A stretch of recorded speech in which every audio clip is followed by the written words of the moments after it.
The biggest event in my close to 18 years on air happened today. Paul Watson, one of my best researchers, was about to come on as a guest. And he said, Alex, they have these big sites with data dumps of photos and news feeds. There are guys in uniforms, the same boots, the same pants, the same black shirts and coats with backpacks all over the last mile. And there's people walking around with what looks like detonators in their hands. And all this is going on, and there's like patsies whose bags match the wreckage of what the news put on air and said was the remains of the black canvas bags. So we went on air with this, and 5 minutes after, it's during break, and I watch Wolf Blitzer panicking going, I guess they're going to arrest somebody later, and they've got all this evidence, and it's footage from inside a shopping center. And I'm like, well, wait, that's the footage we've got. And so they were responding right then because they already knew about this. These were public videos and photos for almost 2.5 days. And it was hiding in plain view because all over it are men wearing Navy SEAL caps with the Punisher logo that all the SEAL teams wear, identical to what Chris Kyle wore. And you see Chris Kyle in his photos wearing the tan combat boots, the tan pants, the black shirt. Same deal over and over again. And we have the photos and the videos of all of this. And we have the eyewitnesses who've confirmed that indeed they were told, it's a drill, don't worry about guys in backpacks everywhere. There was people on the roof with binoculars looking down onto the athletes' village at the start. There was dogs with their handlers going around sniffing for explosives, and we were told on a loud announcement that we shouldn't be concerned, this was just a drill. So there were all these black backpacks so that police who weren't compartmentalized couldn't stop what was happening. And the real evidence of this being a false flag is that they've covered up that, and they lied about it in the press conference, the drill that's now been confirmed, that was in the Boston Globe, that was covered in News 15. And since then, National News and others have talked to the marathon coach that witnessed all this, announcing, everybody be calm, don't worry about the guys with the backpacks. You see the photos, the men that look like SEALs, they look like military, bottom line, are standing around in control of the situation with their backpacks on their cell phones, right in the area across the street where the bomb goes off, where they have the patsy.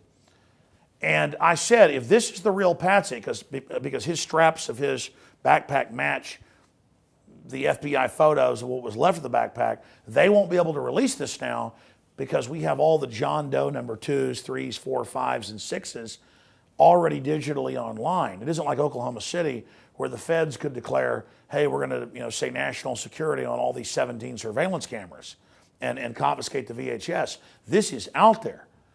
And so then they announce, we have arrested the suspect. We're going to release it.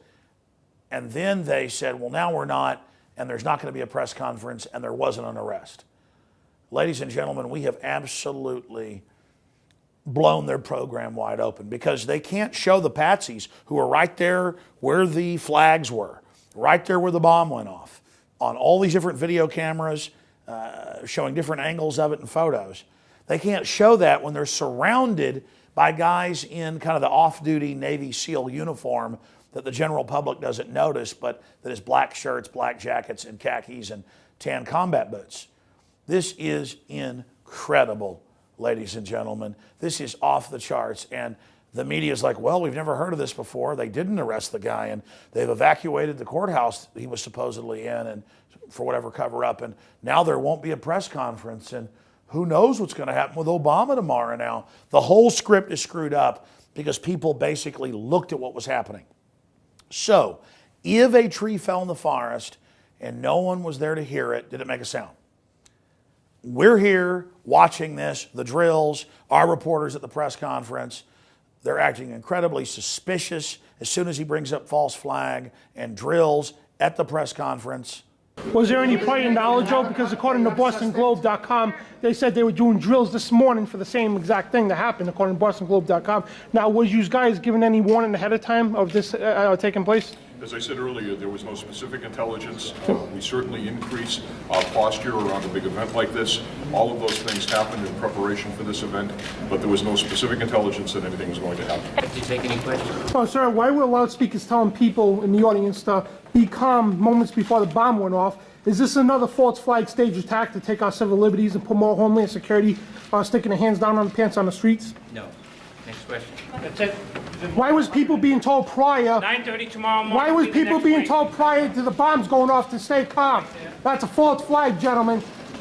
Just to put more TSA on the street to rob our civil liberties. These are the signs. And then you have Bush, Cheney, and Obama being indicted by a congressional bipartisan committee for premeditated torture and telling the military to carry out criminal torture. You've got that coming out while this is happening. There is a major shakeup at every level. And the fight for the heart and soul of this country is happening right now. But this is unprecedented. And folks, you know I don't go on air and say this is the biggest thing ever without it being huge. This is hands down the most out of control, wild, breaking news that we've ever brought to you. And quite frankly, I don't want to be the person breaking this. This is incredibly dangerous.